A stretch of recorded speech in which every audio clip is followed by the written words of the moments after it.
출애굽기 11장. 여호와께서 모세에게 말씀하셨습니다. 파라오와 이집트에 내릴 벌이 한 가지 더 있는데 그 벌을 내린 다음에야 그가 너희 모두를 이집트에서 내보낼 것이다. 그가 너희를 내보낼 때는 완전히 다 쫓아내버릴 것이다. 너는 이스라엘의 모든 남녀 백성들을 시켜서 이웃 사람들이 은과 금으로 만든 물건을 그들에게 주도록 요청하게 하여라. 여호와께서는 이집트 사람들이 이스라엘 백성을 좋아하게 만드셨습니다. 파라오의 신하들과 이집트 백성들은 이미 모세를 위대한 사람으로 생각하고 있었습니다. 모세가 파라오에게 말했습니다. 여호와께서 이렇게 말씀하셨습니다. 오늘 밤 자정쯤에 내가 이집트 온 나라를 다닐 것이니 이집트 땅에서 처음 태어난 것은 모두 다 죽을 것이다. 보좌 위에 앉아있는 파라오의 처음 태어난 아들로부터 맷돌질하는 여자 노예의 처음 태어난 아들까지 죽을 것이며 가축의 처음 태어난 것까지 다 죽을 것이다. 이집트 온 땅에서 크게 울부짖는 소리가 들릴 것인데 그런 소리는 전에도 없었고 앞으로도 없을 것이다. 그러나 이스라엘 백성이나 짐승들을 보고는 개 한 마리도 짖지 않을 것이다. 그리하여 너희는 여호와께서 이집트와 이스라엘을 구별하셨다는 것을 알게 될 것이다. 그렇게 되면 왕의 모든 신하들이 나에게 와서 엎드려 절하면서 제발 당신과 당신을 따르는 모든 백성은 떠나주십시오 라고 말할 것입니다. 그 일이 있은 뒤에야 나는 떠날 것입니다. 이 말을 하고 나서 모세는 크게 화를 내면서 파라오 앞에서 물러나왔습니다. 여호와께서 모세에게 말씀하셨습니다. 파라오가 너와 아론의 말을 듣지 않을 것이다. 이것은 내가 이집트 땅에서 더 많은 기적을 보여주기 위함이다. 모세와 아론은 파라오 앞에서 이 모든 기적들을 일으켰습니다. 그러나 여호와께서 파라오가 고집을 부리도록 내버려 두셨으므로 그는 이스라엘 백성을 자기 땅에서 내보내려 하지 않았습니다. 출애굽기 12장 1절에서 21절. 여호와께서 이집트 땅에서 모세와 아론에게 말씀하셨습니다. 너희들에게 이 달은 1년의 첫 달이 될 것이다. 이스라엘 모든 무리에게 알려라. 이달 10일에 집집마다 양 한 마리씩을 준비하도록 하여라. 한 가족이 한 마리씩 준비하도록 하여라. 만약 양 한 마리를 다 먹기에 가족이 너무 적거든 가장 가까운 이웃을 불러 함께 먹도록 하여라. 양을 사람 수대로 골고루 나눠 먹을 수 있도록 너희들의 수를 계산하여라. 준비할 양은 1년 된 수컷으로서 흠이 없는 것이어야 하며 양이나 염소 가운데서 선택하여라. 이달 14일까지 그 양을 잘 지켰다가 어두워질 무렵에 모든 이스라엘 무리가 모여 그것을 잡도록 하여라. 피는 받아 두었다가 양을 잡아 먹는 진문틀의 옆과 위에 발라라. 그날 밤 고기를 불에 구워 먹되 쓴 나물과 누룩을 넣지 않은 빵인 무교병을 함께 먹어라. 고기를 날로 먹거나 물에 삶아 먹지 말고 머리와 다리와 내장 할 것 없이 양 전체를 불에 구워 먹어라. 그 어느 것도 아침까지 남겨두어서는 안 되며 만약 아침까지 남은 것이 있거든 불에 태워라. 먹을 때에는 이렇게 먹어라. 금방 길을 떠날 사람처럼 옷을 다 입고 신발도 신고 손에는 지팡이를 든 채 서둘러서 음식을 먹어라. 이것이 여호와의 유월절이다. 그날 밤 나는 이집트 온 나라로 다니며 짐승이든 사람이든 이집트 땅의 모든 처음 태어난 것을 죽일 것이다. 그리고 이집트의 모든 신들에게도 벌을 내릴 것이다. 나는 여호와이다. 그러나 너희가 사는 집에 피가 발라져 있으면 그것이 표시가 될 것이니 피가 발라져 있는 것을 보면 나는 너희를 지나갈 것이다. 내가 이집트 땅을 칠 때에 너희에게는 어떤 재앙도 미치지 않을 것이다. 너희는 언제나 이 날을 기억하며 이 날을 나 여호와의 기념일로 지켜라. 너희는 대대로 이 날을 기념하여 지켜야 한다. 이 절기를 위해 너희는 7일 동안 무교병을 먹어라. 그리고 이 절기의 첫날에 너희 집안에 있는 모든 누룩을 없애라. 절기가 계속되는 7일 동안 어느 누구도 누룩을 먹지 마라. 누구든지 누룩을 먹는 사람이 있거든 그 사람은 이스라엘에서 끊어질 것이다. 절기의 첫날과 마지막 날에는 거룩한 모임으로 모이고 음식을 준비하는 일 말고는 아무 일도 하지 마라. 너희는 무교절을 지켜라. 바로 이 날에 내가 너희 무리들을 이집트 땅에서 인도해내었으므로 너희 모든 자손은 이 날을 기념하여라. 이것은 지금부터 영원토록 지켜야 할 율법이다. 너희는 첫째 달 14일 저녁부터 21일 저녁까지 무교병을 먹어라.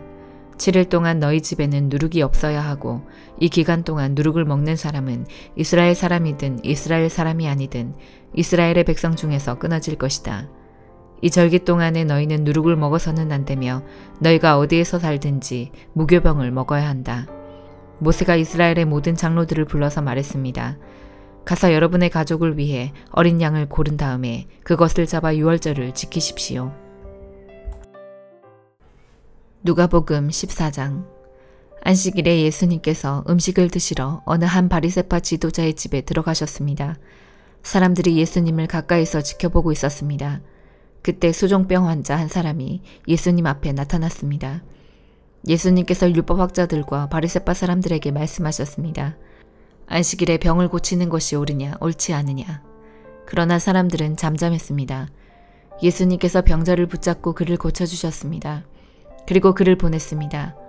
예수님께서 바리새파 사람들과 율법학자들에게 말씀하셨습니다. 만일 너희 아들이나 소가 안식일에 우물에 빠졌다면 즉시 끌어내지 않겠느냐. 사람들은 아무런 대답도 할 수 없었습니다. 예수님께서 초대받은 손님들이 서로가 윗자리를 차지하려는 것을 보시고 비유를 들어 말씀하셨습니다. 어떤 사람의 결혼잔치에 초대받았을 때 윗자리에 앉지 마라. 혹시 너보다 귀한 손님이 초대받았을 경우 너희를 잔치에 초대한 주인이 와서 말할 것이다. 자리를 이분에게 내주십시오. 그러면 너희는 부끄러워하면서 끝자리로 내려가야 할 것이다. 너희가 초대를 받으면 끝자리로 가서 앉아라. 그러면 너를 초대한 주인이 와서 말할 것이다.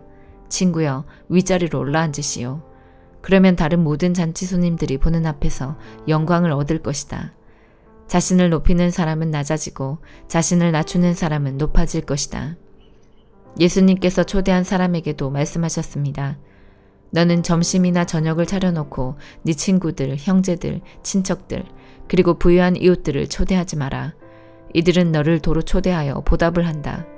오히려 잔치를 베풀 때는 가난한 사람들, 걷지 못하는 사람들과 다리를 저는 사람들과 보지 못하는 사람들을 초대하여라. 그러면 너희에게 복이 있을 것이다. 그들은 너에게 대갚을 것이 없다. 너는 의인들이 부활할 때에 보상을 받을 것이다. 예수님과 같이 식사를 하던 사람 중에 한 사람이 이 말씀을 듣고서 예수님께 말했습니다. 하나님 나라의 잔치자리에 앉을 사람은 참으로 복이 있습니다. 예수님께서 그에게 말씀하셨습니다. 어떤 사람이 큰 잔치를 베풀고 많은 사람들을 초대하였다. 시간이 되었을 때 그 사람은 종을 보내어 초대한 사람들에게 알렸다. 준비가 다 되었으니 오십시오. 그러나 그들은 모두 한결같이 핑계를 대기 시작했다. 첫 번째 사람이 말했다. 내가 밭을 샀는데 가서 둘러봐야 합니다. 부디 양해해 주십시오. 또 한 사람이 말했다. 나는 소 10마리를 샀는데 이것들을 부려보러 가는 길입니다. 부디 양해해 주십시오. 세 번째 사람이 말했다. 나는 지금 장가를 들어서 갈 수 없습니다. 종이 돌아와서 주인에게 이 사실을 알렸다. 그러자 집주인이 화가 나서 말했다. 당장 가서 동네의 길과 골목을 다니며 가난한 사람, 걷지 못하는 사람, 보지 못하는 사람, 다리를 저는 사람들을 데려오라.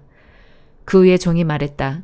주인님, 말씀하신 것들을 다 했습니다만 아직도 자리가 비어 있습니다. 그러자 주인이 종에게 말하였다. 큰 길과 골목길을 돌아다니며 사람들을 오게 하여 내 집을 채워라. 내가 너희에게 말한다. 먼저 초대받았던 사람들은 아무도 내 잔치를 맛보지 못할 것이다. 많은 사람들이 예수님과 함께 길을 가고 있었습니다. 예수님께서 이들에게 돌아서서 말씀하셨습니다.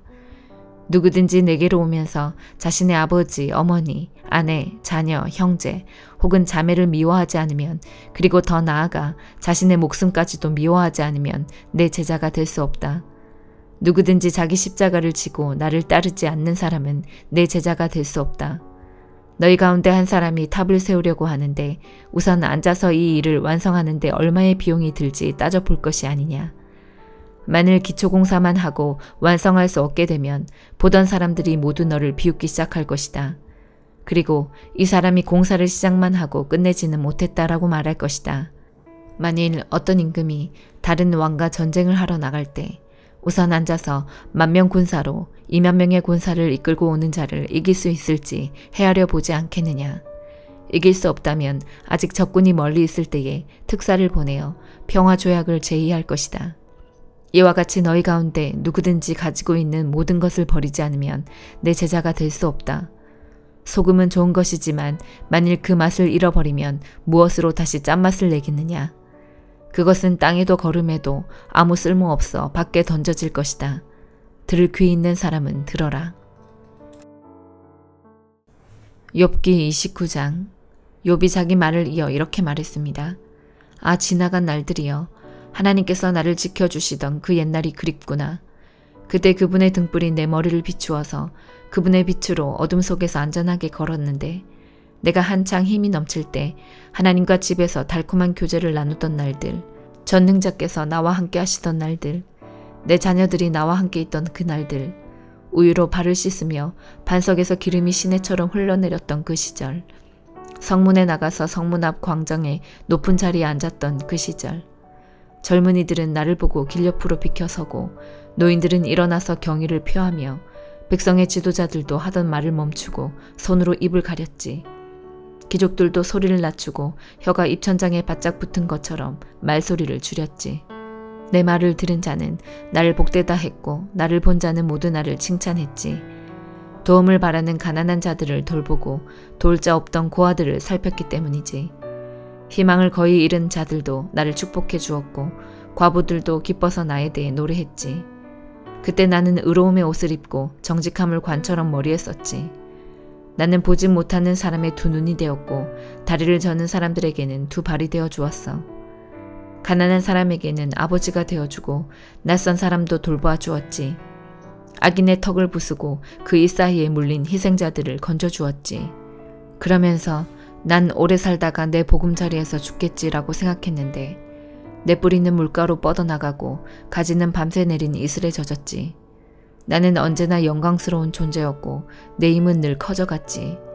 사람들은 내 말에 귀를 기울여 내가 말할 때면 조용히 기다렸고 내 말이 끝나도 말을 삼가니 오직 내 말만이 저들의 귀에 잔잔히 내렸지. 저들은 비 기다리듯 나를 기다리고 봄비 기다리듯 내 입술을 주목했지. 저들이 용기를 잃었을 때 내가 그들을 향해 웃어주면 저들은 내 얼굴의 광채를 귀하게 여겼지. 나는 그들이 해야 할 일을 지도하며 군대를 거느린 왕과 같이 그들을 대했고 애통해하는 자들을 위로하여 주곤 했는데. 고린도전서 15장. 성도 여러분, 내가 여러분에게 전파한 복음에 대해 여러분에게 알려드리려고 합니다. 여러분이 받아 그 안에 굳게 선 복음 말입니다. 내가 여러분에게 전파한 말씀을 굳게 붙들고 헛되이 믿지 않으면 여러분은 이 복음으로 구원을 얻습니다. 내가 받은 가장 중요한 것을 여러분에게 전해 주었습니다. 그리스도께서 성경에 기록된 대로 우리의 죄를 위해 죽으신 것과 장사 지내바 되었다가 성경에 기록된 대로 3일 만에 다시 살아나셨다는 것과 그리고는 베드로에게 나타나시고 그 외에 12제자에게 나타나시고 그 외에 한 번에 500명이 넘는 사람들에게도 나타나셨다는 사실입니다. 그 사람들 중에는 이미 죽은 사람들도 있지만 대부분은 아직도 살아 있습니다. 그 외에 야고보에게 그 다음에 모든 사도들에게 나타나시고 맨 마지막으로 조사나와 같은 나에게도 나타나셨습니다. 나는 모든 사도들 중에서 가장 작은 사람입니다. 나는 과거에 하나님의 교회를 핍박했던 사람이기 때문에 사도라고 불릴 자격이 없습니다. 그러나 지금의 나는 하나님의 은혜로 된 것이므로 내게 베푸신 그분의 은혜가 헛되지 않습니다. 나는 다른 사도들보다 더 열심히 일하였습니다. 그러나 그 일은 내가 한 것이 아니라 나와 함께 하시는 하나님의 은혜로 한 것이었습니다. 내가 되었든지 아니면 그 사람들이 되었든지 간에 우리가 전파한 복음은 이런 내용이고 여러분은 이것을 믿었습니다. 그리스도께서 죽은 자들 가운데서 다시 살아나셨다고 우리가 전파하는데 여러분 중에서 죽은 자들의 부활이 없다고 말하는 사람이 있는 것은 어찌된 일입니까? 죽은 자들의 부활이 없다면 그리스도께서도 다시 살아나지 못하셨을 것입니다. 그리고 그리스도께서 다시 살아나지 못하셨다면 우리가 전파한 복음도 헛되며 여러분의 믿음도 헛될 것입니다. 그뿐만이 아닙니다. 우리는 하나님께서 그리스도를 다시 살리셨다고 그분에 대해 증언했으니 하나님에 대해 거짓 증언한 사람들로 판명될 것입니다. 죽은 자들이 다시 살아나지 못한다면 하나님께서 그리스도를 다시 살리지 않았을 것입니다. 참으로 죽은 자들이 다시 살아나는 일이 없다면 그리스도께서도 다시 살아나지 못했을 것입니다. 그리고 그리스도께서 살아나지 않으셨다면 믿음은 공허한 것이 될 뿐더러 여러분은 여전히 죄 가운데 있을 것입니다. 그렇게 되면 그리스도를 믿다가 죽은 사람들도 멸망했을 것입니다. 우리가 그리스도 안에서 소망하는 것이 이 세상 삶에 그친다면 우리는 이 세상 어느 누구보다도 불쌍한 사람들일 것입니다. 그러나 이제 그리스도께서는 죽은 자들 가운데서 다시 살아나 잠자는 자들의 첫 열매가 되셨습니다. 죽음이 한 사람을 통해 온 것처럼 죽은 자들의 부활도 한 사람을 통해 옵니다. 아담 안에서 모든 사람이 죽은 것 같이 그리스도 안에서 모든 사람이 생명을 얻게 될 것입니다. 하지만 각각 차례가 있습니다. 첫 열매이신 그리스도께서 먼저요. 그 다음에는 그리스도께서 재림하실 때 그리스도께 속한 사람들입니다. 그리고 나서 그리스도께서 모든 권력과 모든 권세와 능력을 멸하고 나라를 하나님 아버지께 돌려드릴 마지막 때가 올 것입니다. 그리스도께서는 모든 원수를 자기의 발 아래 두실 때까지 당연히 왕노릇해야 합니다. 그리스도께 멸망받을 마지막 원수는 죽음입니다. 성경에 하나님께서 모든 것을 그분의 발 아래 복종시키셨다라고 기록되어 있습니다. 여기서 모든 것을 그분의 발 아래 복종시킨다고 할 때는 모든 것을 그리스도 아래 두신 하나님 자신은 그 안에 포함되지 않는다는 것이 분명합니다. 하나님께서 모든 것을 하나님의 아들 아래 복종시키실 때에는 아들 자신도 모든 것을 자기 아래 두신 아버지께 복종할 것입니다. 그리하여 하나님께서 우주의 주님으로서 만물을 지배하실 것입니다. 죽은 자들이 다시 살아나는 일이 없다면 죽은 자들을 위해 대리로 세례를 받는 사람들은 왜 세례를 받는 것입니까? 죽은 사람들이 도무지 살아나지 않는다면 그 사람들이 죽은 자들을 위해 세례를 받는 이유는 무엇입니까? 우리의 경우는 어떻습니까? 우리는 무슨 이유로 매 순간 위험에 처한단 말입니까? 성도 여러분, 우리 주 예수 그리스도 안에서 내가 여러분에 대해 가지고 있는 자랑을 두고 확신 있게 말합니다만 나는 날마다 죽습니다. 내가 에베소에서 사나운 짐승들과 싸운 것이 단순히 인간적인 이유에서였다면 내가 얻은 것이 무엇이겠습니까? 죽은 자들이 다시 살아나는 일이 없다면 먹고 마시자 내일이면 죽을 목숨이라고 하지 않겠습니까? 속지 마십시오. 나쁜 친구를 사귀면 좋은 습관도 나쁘게 됩니다. 정신을 똑바로 차리고 죄짓지 마십시오. 여러분 중에 하나님에 대해 무지한 사람들이 들어있어서 여러분이 부끄러운 줄을 알라고 이 말을 하는 것입니다. 그러나 죽은 자들이 어떻게 다시 살아나며 또 그들은 어떤 몸으로 나오게 되느냐라고 묻는 사람이 있을 것입니다. 참으로 어리석습니다. 여러분이 뿌리는 씨는 죽지 않으면 살아나지 못합니다. 여러분이 뿌리는 것은 다 자란 몸이 아니라 밀이든 그 밖에 다른 곡식이든 단지 그 씨일 뿐입니다. 그러나 하나님께서는 그분의 계획대로 뿌린 것에 몸을 주시며 씨앗 하나하나에 각각 알맞는 몸을 주십니다. 모든 육체가 똑같지는 않습니다. 사람의 육체가 있고 동물의 육체가 있으며 새 육체가 있고 물고기의 육체가 있습니다. 또한 하늘에 속한 몸만 있는 것이 아니라 땅에 속한 몸도 있습니다. 그러나 하늘에 속한 영광과 땅에 속한 영광이 각각 다릅니다. 해와 달과 별의 영광이 각각 다르고 별들 사이에서도 그 영광은 각기 다릅니다. 죽은 자들의 부활도 이와 같습니다. 썩을 몸을 심지만 썩지 않을 몸으로 다시 살아납니다. 비천한 몸을 심지만 영광스러운 몸으로 다시 살아납니다. 또한 약한 몸을 심지만 능력 있는 몸으로 다시 살아납니다. 자연적인 몸을 심지만 신성한 몸으로 다시 살아납니다. 성령께 자연적인 몸이 존재한다면 신성한 몸도 존재합니다. 성경에 첫사람 아담이 살아있는 존재가 되었다고 기록된 것처럼 마지막 아담은 생명을 주는 영이 되었습니다. 그러나 신령한 몸이 먼저 있었던 것은 아닙니다. 자연적인 몸이 먼저 있었고 그 후에 신령한 몸이 왔습니다. 첫사람은 땅의 흙에서 나왔고 둘째 사람은 하늘에서 났습니다. 땅에 속한 사람들은 땅에 속한 그 사람과 같고 하늘에 속한 사람들은 하늘에 속한 그분과 같습니다. 우리가 땅에 속한 사람의 형상을 지니고 있는 것처럼 하늘에 속한 분의 형상을 지니게 될 것입니다.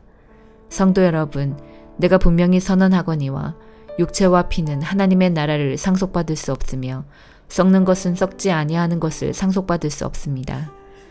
내가 여러분에게 비밀을 알려드리겠습니다. 우리는 다 잠잘 것이 아니라 변화될 것입니다. 마지막 나팔 소리가 울릴 때 눈 깜짝할 사이에 죽은 자들이 썩지 않을 몸으로 다시 살아나며 우리는 변화될 것입니다. 썩을 몸은 반드시 썩지 않을 몸을 입어야 하며 죽을 몸은 죽지 않을 몸을 입어야 합니다. 썩을 몸이 썩지 않을 몸을 입고 죽을 몸이 죽지 않을 몸을 입게 되면 승리가 죽음을 삼켜버렸다고 기록된 말씀이 사실로 드러나게 될 것입니다. 죽음아, 너의 승리가 어디 있느냐? 죽음아, 너희 찌르는 것이 어디 있느냐? 죽음이 찌르는 것은 죄이며 죄의 힘은 율법입니다. 그러나 우리 주 예수 그리스도를 통해 우리에게 승리를 주시는 하나님께 감사합니다. 그러므로 나의 사랑하는 성도 여러분, 굳게 서서 흔들리지 말고 항상 주님의 일을 위해 자신을 들이십시오. 주님을 위해 일한 여러분의 수고는 결코 헛되지 않는 것임을 기억하시기 바랍니다. 아멘.